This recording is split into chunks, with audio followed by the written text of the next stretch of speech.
Hey everyone, Cahlen here, and as many of you know, I've been living outside this winter. Actually, I've been living outside since June, and it's February at this point. February 1st, I think, or 2nd. I'm not sure. It's February though. And anyways, I've been sleeping out underneath this tarp here in the middle of winter, and it's getting pretty cold.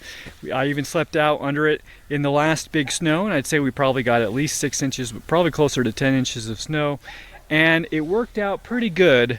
But actually the angle of this tarp is a little too gradual, and so snow will sit on top of it and weigh it down. So tonight it's going to snow again, so I'm going to set it up in the other tarp shelter, what do you call it, arrangement or setup or whatever that I like. It doesn't have quite as much space inside, but it is going to have steeper angles and it has other benefits. So I'm going to take this down and I'll show you what the next one looks like.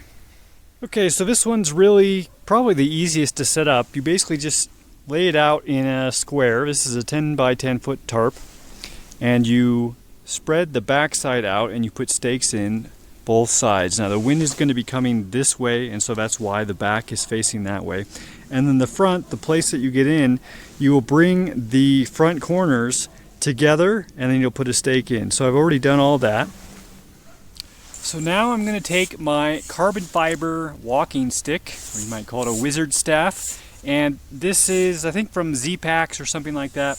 It comes in different parts, right? This is a section, this is a section, and this is a section, and I took off one of the sections so it'll be just the right height. And I also have a little racket ball, which I cut a hole in, and I'm going to just pop it on there, right? Because this is going to be coming in contact with the top middle part of the tarp, and I don't want to break through that. So this basically is going to soften that, pressure on that part. So now I'll show you how to put it in.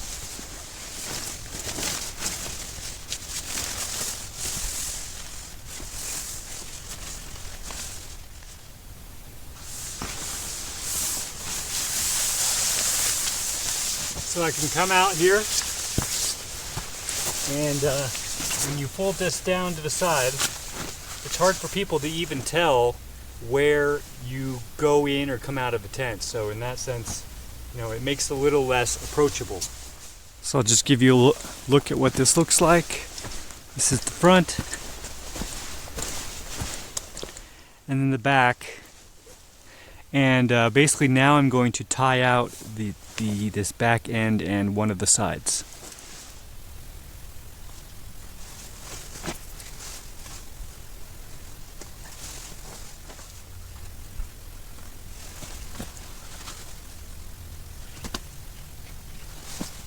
And I'm actually going to do all three sides on this one because you can actually leave one of the flaps open, which could be nice, especially if it's warm outside, but it's not really going to be warm outside, so I'm just going to set this up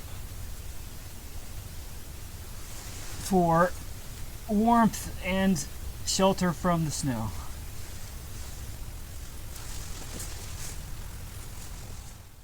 Okay, let's go ahead and take a peek inside. See if we can get actually not crazy footage here. Probably going to be a little weird. So I open this flap and it's a little awkward. You have to step inside, kind of duck down. Okay. So you can see that's the tent pole or my hiking staff, and the bed will go across that way.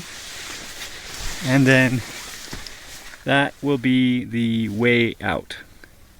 So another thing to think about is a tarp is usually going to have a little loop here at the very center, which you could tie up to a branch, which means that you wouldn't necessarily need the pole inside, which is actually going to give you a lot more room to move around.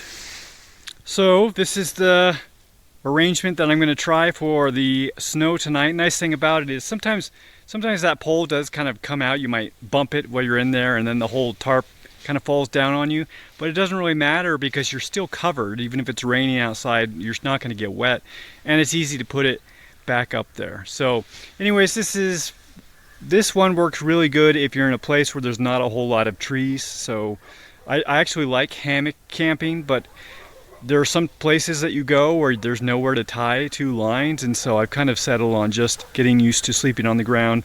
And this one is probably the best one when you don't have any sort of support going on around you. And also for snow and wind, I hear it's pretty good. I haven't really tested that, but we'll see about the snow tonight. So hopefully tomorrow I'll make another video and let you know how it all went. So that's the setup for tonight. We'll see how it goes, and I'll let you know. See you later. Thanks for watching. If you like this video, please consider sharing it. If you'd like to help me out in a more substantial way, you can learn how to do so at cahlen.org/gift. And if you'd like to have a one-on-one conversation with me, whether publicly or privately, you can learn how to do so at cahlen.org/one-on-one. Thanks again for watching.